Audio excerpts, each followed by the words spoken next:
We got some really cool news that some people have interpreted as bad news, and this has to do with General Motors and their hydrogen fuel cell. This is a very interesting story. I've always been fascinated with the Hindenburg and what happened there, and I did a lot of investigation.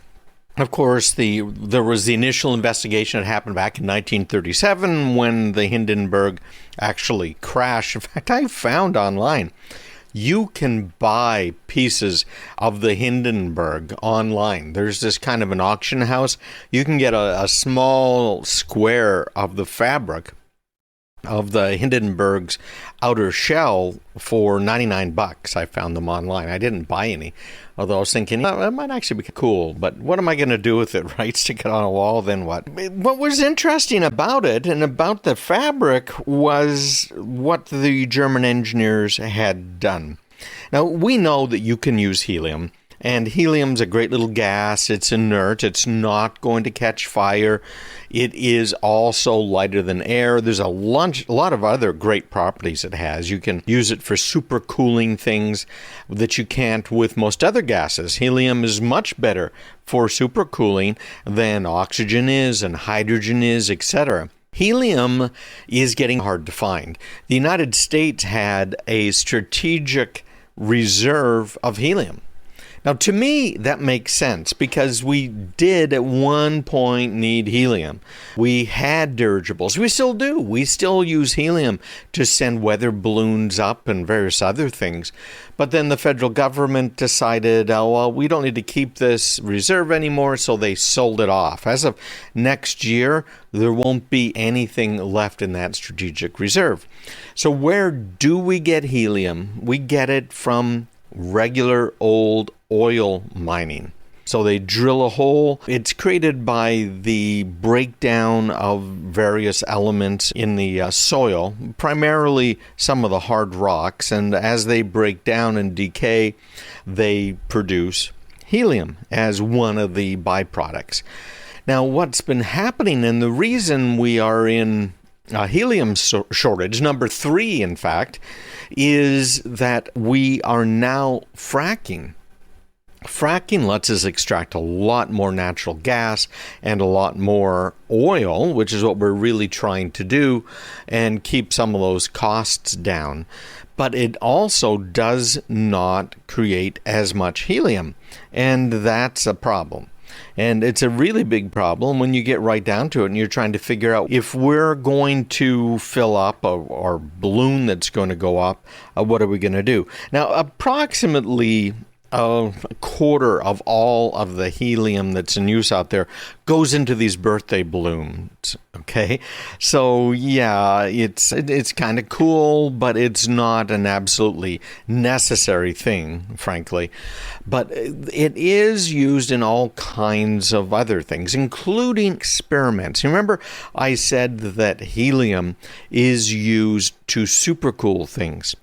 Think of these massive hadron colliders, some of the other experiments that are going on where we have a magnet. Now, one of the biggest, most important things we're doing with magnets right now is trying to create a container for nuclear fusion.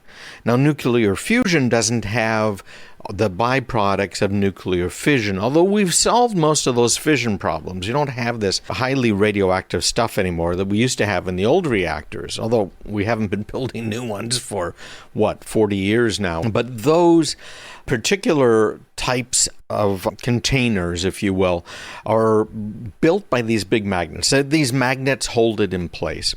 And in order to get the amount of power we need to these magnets, we have to supercool them. We have to supercool the power supplies.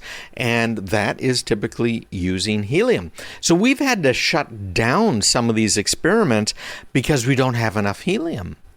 So much for the strategic reserve that is almost completely depleted. And by the way, the federal government, in its infinite wisdom, sold that helium off at a fraction of fair market value. That's a problem because it just went like crazy. People were using it for things that just weren't that important, and now many of our experiments are getting shut down. But in the World War II era, in pre-World War II era, Germany had a problem trying to get helium itself. Germany doesn't have a whole lot of oil reserves, and it had to buy everything. And the United States really didn't want to sell helium to Germany.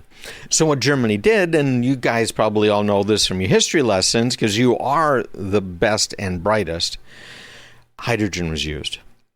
And because hydrogen was used, it was a flammable gas, and when there was a spark when it was trying to land, it went up. It caught fire. Now, what's really interesting is if you look at the pictures that were taken of it burning, there were obviously elements other than hydrogen, because hydrogen burns beautifully pure. You can't really even see it. And what would normally happen is you wouldn't have a poof and the whole thing just burns up. You'd have a hole, and that hole would be shooting a flame out as it was ignited, right, as the hydrogen was ignited. And the hole might just continue to get a little bigger until there's no pressurized hydrogen anymore and the fire's over. But that's not what happened with the Hindenburg. She caught fire because of that spark, and it had that spark because of the weather conditions at the time. They just weren't being cautious enough. In fact, that was the very last large dirigible airship that was ever made, frankly. It's crazy. Yeah, we got the Goodyear blimp, we got some of these others, and they need the helium to fill them up. And then over time, it's kind of like a swimming pool. You filled it up, and all you have to do is just add a little bit more now and then. You don't have to, because of leakage, you don't have to completely refill it all of the time. So what ended up happening is they had hydrogen on board, had the spark, started a flame, and then the cloth material that coated this massive container holding all of the hydrogen caught fire. But it didn't just catch fire. What happened was it caught fire and it burned very quickly because effectively the entire outside surface of the Hindenburg was coated with rocket fuel. Some of the same components that go into gunpowder, aluminum powder, which gave it that kind of silver shine, they really messed up. So people are looking at what is happening now with General Motors' hydrotech fuel cell technology, and they're a little bit worried because this technology was developed for cars. It is being used in some parts of the world and some parts of the country. I know California has some hydrogen cars on the road with a fuel cell. Now, they're not burning hydrogen in order to transport the car. They're actually allowing a chemical process to occur. So the hydrogen atom is attracted to the oxygen atom, and they use a membrane so that they're trying to get together, and that's what produces electricity. And then what is the result when you have two hydrogen atoms and an oxygen atom and they combine? H2O. So the only final end product here coming out of that car is pure water, which is cool. So GM says, wait a minute now, we have this technology. Why don't we try and make airplanes a little bit more efficient? And so they're saying, you're taking off with 2 tons of water on board.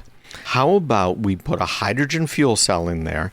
You will be able to generate electricity. Now, that's a very big deal because now that electricity doesn't have to be generated by the turbines of the gas engine. And on top of it all, you don't have to take off with 2 tons of water on board because we can generate water as you're flying. And of course, they're not going to coat it with rocket fuel. They are going to put it in one of these really cool containers that is considered to be very safe. So it's very cool. It's a litmus test according to our friends over at General Motors. This is a GM executive director, Charlie Fries. He says, our technology can address customer needs in a wide range of uses on land, sea, air, or rail. And this collaboration could open up new possibilities for aircraft transitioning to alternative energy power sources. Now, I don't expect a plane to be actually flying on this anytime soon. Hydrogen is a great little fuel, but it doesn't provide enough energy to get that jet off the ground at all. But it does provide enough energy to supplement it. So good for them. I think this is a good use, frankly, of the hydrogen fuel cells, as long as we can avoid it leaking and causing other major problems. But I think that can be solved. Look at what we've been able to do now with these containers for pretty much everything that can be hit by a train at full speed and not break. So I think we got this covered. All right, everybody, stick around. We'll be right back, and we're going to talk about a new type of vigilante that you may not have heard of before. Of course, you're listening to Craig Peterson. Check me out online, craigpeterson.com.